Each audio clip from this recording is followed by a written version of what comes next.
Bonjour, mes amis et des étrangers, et bienvenue. You may be wondering, London, where are you, and are you wearing pajamas?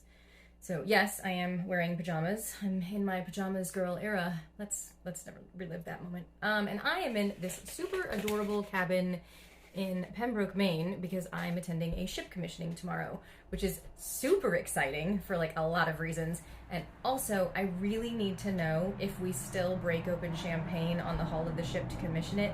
And if so, are we at least not using like real champagne? Could we just use like Andre? Anyway, welcome to part one of at least 3, maybe more videos on French wine.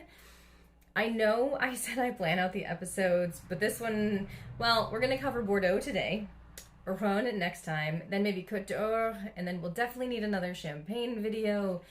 We probably need to talk about French wine laws because it helps with the wine. Anyway, we'll see how France goes. But as stated, today we are talking about Bordeaux.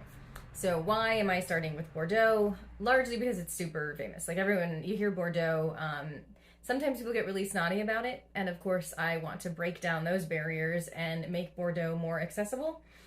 But first, okay, let's look at a little map action.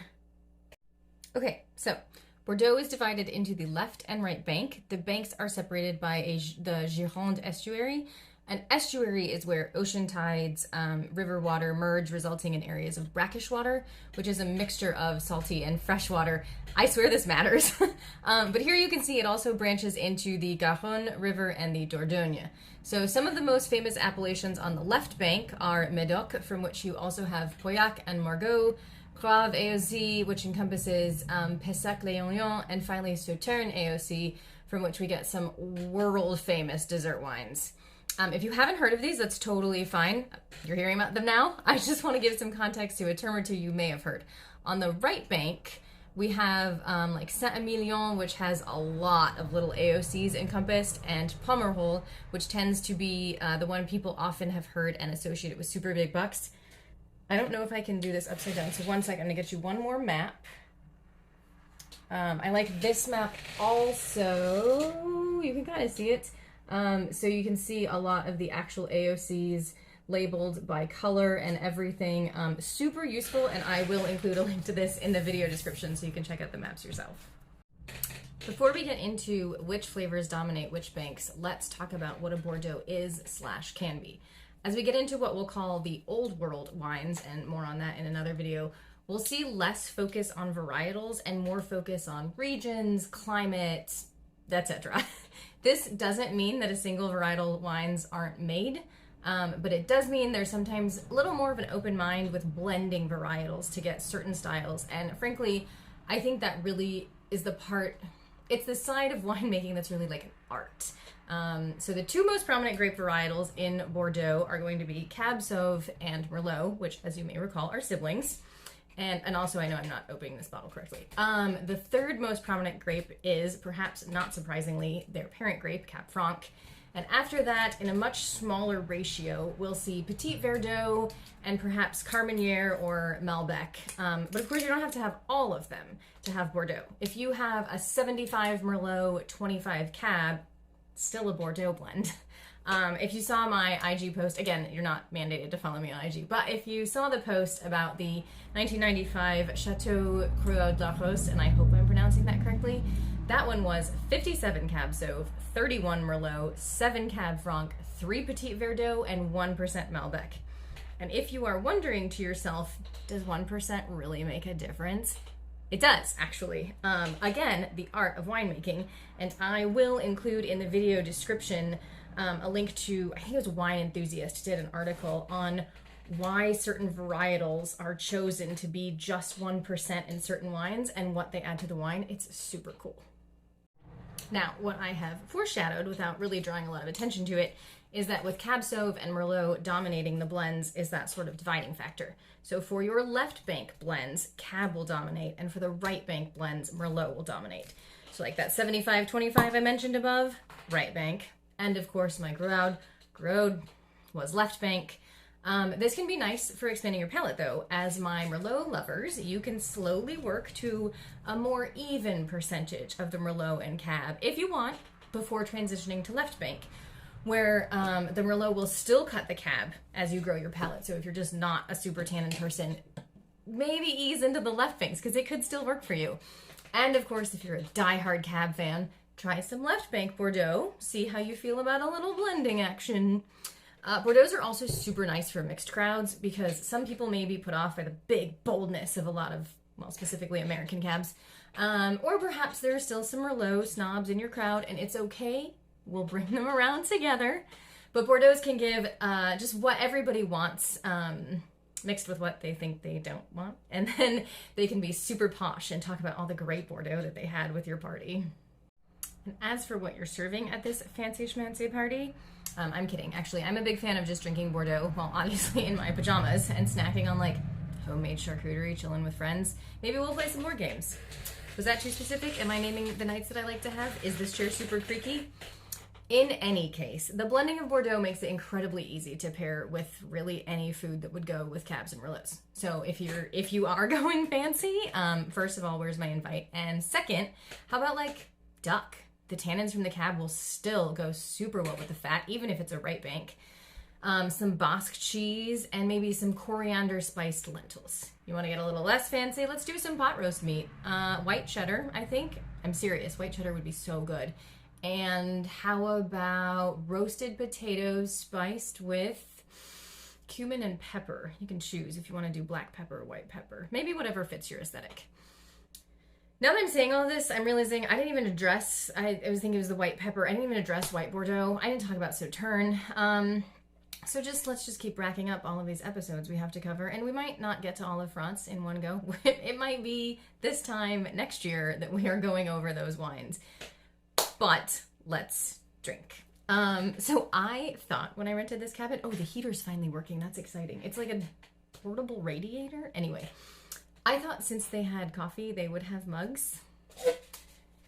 I'm classy, y'all. I'm about to have, I've never said y'all in my life. All right, so we're having this Chateau Bel Air Lussac Saint-Emilion 2018.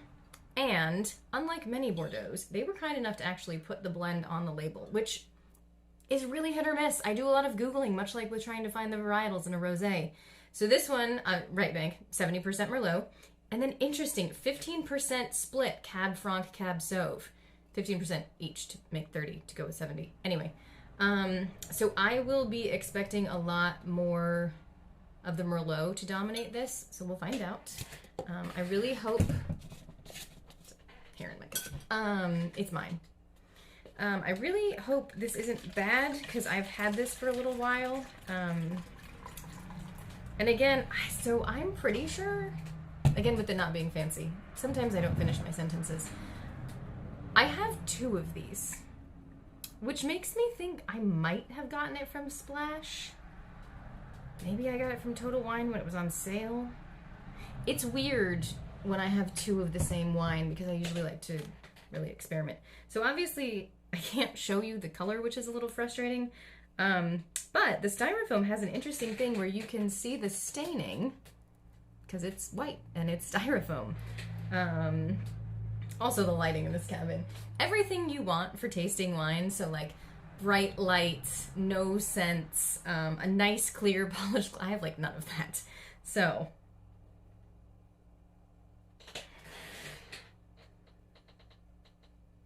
okay, wine's good. That's the most important thing. No faults. Really hard to smell wine in styrofoam as it turns out.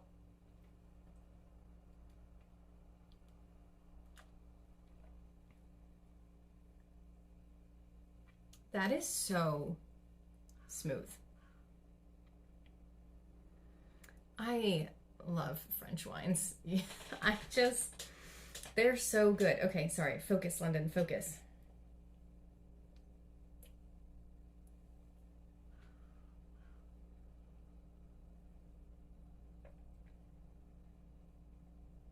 Okay. The Merlot cuts the tannins beautifully. Like, I'm getting a surprising amount of Cab Sauv flavors. Again, even 1% can make a difference, so 15% is huge. But while there is some mouth drying feeling, because I'm obviously not eating this with it or drinking this with anything I'm eating, the Merlots cut it beautifully. And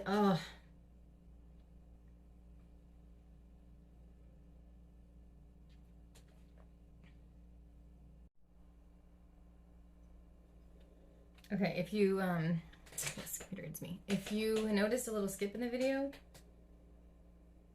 okay, this is, I had to